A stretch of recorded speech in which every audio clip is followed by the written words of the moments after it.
Hello, welcome to CDA. In today's current affairs session, we will cover the important news relevant for government exams.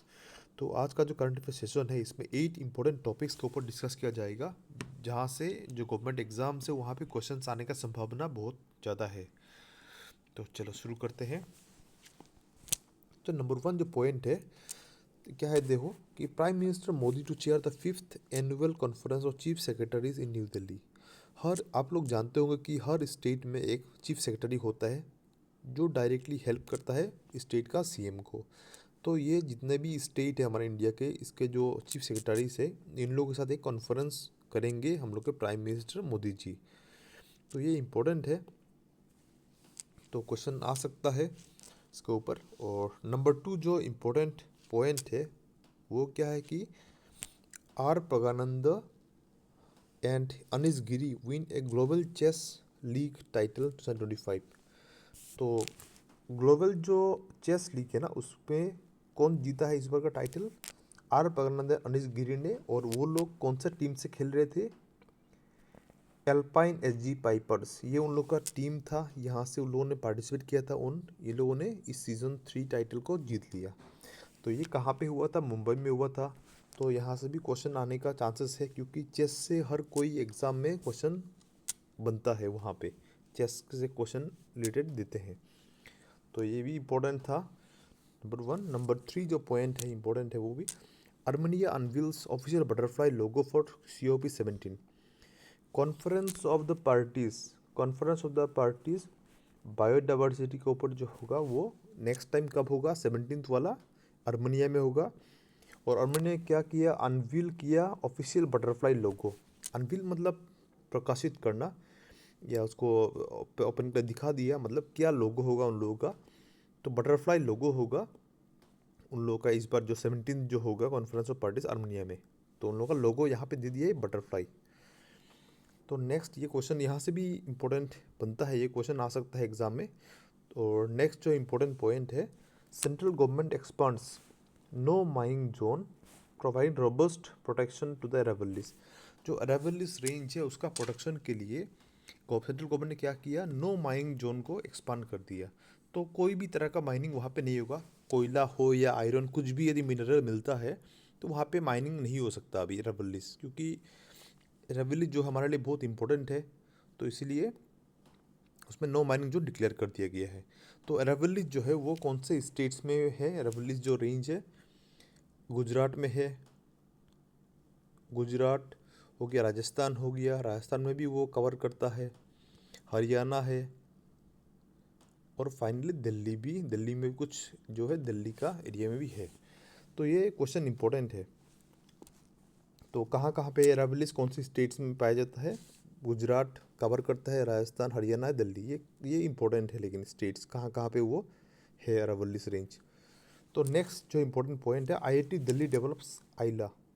तो IIT Delhi ने क्या किया? एक आइला बोल के artificial intelligence lab assistant develop किया है। तो इसका काम क्या है मेनली कि plan conduct analyse experiments with minimal human intervention. तो AI का मेनली काम क्या होता है? हम लोगों को हेल्प करना। तो ये आइला भी क्या करेगा कि ये एक लेबोरेटरी सिस्टम है ना, लैब असिस्टेंट है ये। तो ये मिनिमम ह्यूमन इंटरवेंशन, तो मतलब आदमी ज़्यादा कुछ काम करने का ज़रूरत नहीं होगा, जस्ट कमांड करेगा तो बाकी जो प्लान करना, कंडक्ट, एक्सपेरिमेंट करना वो सब बहुत कुछ कर देगा, मतलब ये AI।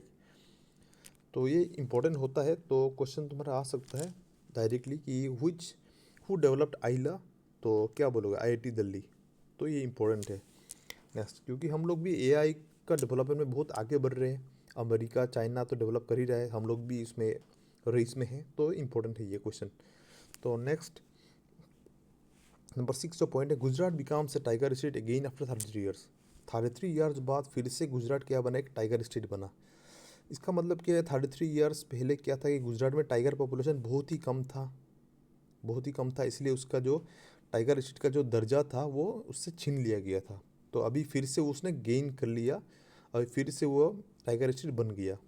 क्यों बन गया? क्योंकि साइंटिफिक कॉन्क्रीट एविडेंस जो है वो पाया गया है। कहाँ पे?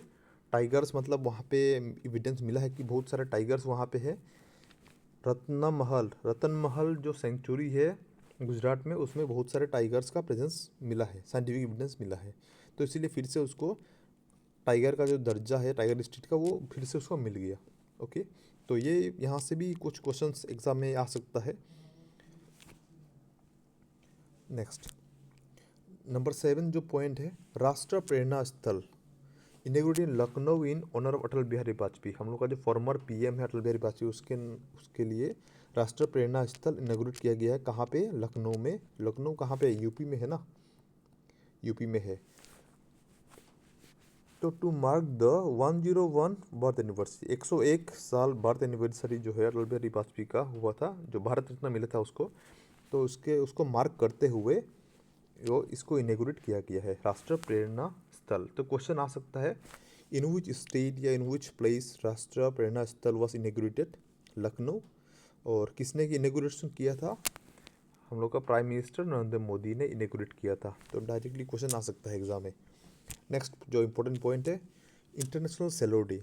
सेलो क्या है कि सेलो ये मतलब गिटार सितार की तरह, ये भी एक मतलब ऐसे इंस्ट्रूमेंट से बजाते हैं इसको, ये बैठ के बजाते हैं बेसिकली। तो ये भी स्ट्रिंग गिटार की तरह स्ट्रिंग से ही इसको बजाते हैं, आप लोगों ने देखा होगा बहुत सारे गाना में। और तो दिसंबर 29 क्या है? इंटरनेशनल सेलो डे है। तो यहाँ पे हम लोग का जो इम्पोर्टेंट पॉइंट से ख़त्म होता है। बाकी इसके ऊपर बेस करके कुछ क्वेश्चंस है, आप लोग सभी देख सकते हो, ये आप लोग यहाँ पे डायरेक्ट लिख के आप सीख सकते हो।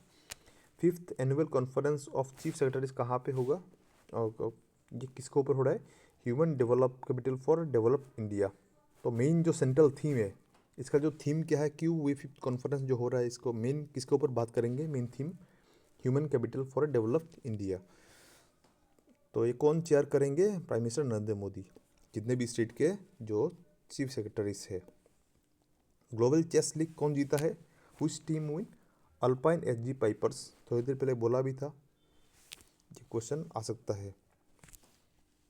With scientific name of the butterfly depicted in the COP 17। Armenia ने जो बटरफ्लाई को डिपिक्ट किया था एज ए लोगो, तो उसका साइंटिफिक नेम क्या है?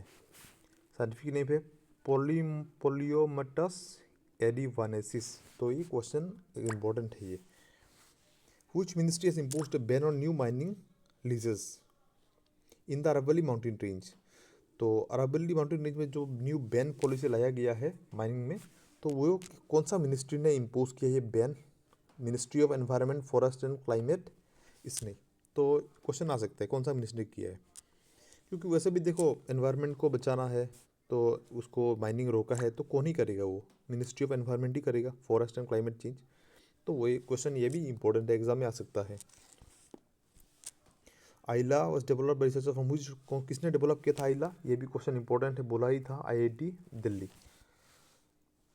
टाइगर स्टेट जो गुजरात को फिर से स्टेटस दिया है, किसने दिया है? ये नेशनल टाइगर कंजर्वेशन अथॉरिटी ने इसको फिर से गुजरात को ये दर्जा दिया है। तो क्वेश्चन इंपॉर्टेंट है ये भी।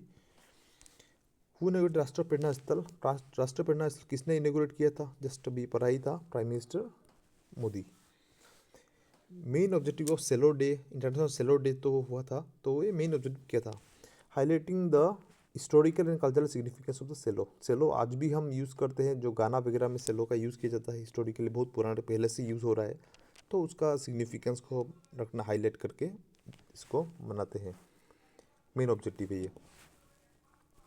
तो यहाँ पे आज का जो करंट अफेयर सेशन ख़त्म होता है। बाकी ये जो नोट्स है ये सब आप लिख के आप सीख सकते हो। तो वन लाइनर भी नीचे है, तो यहाँ पे हम एंड करते हैं।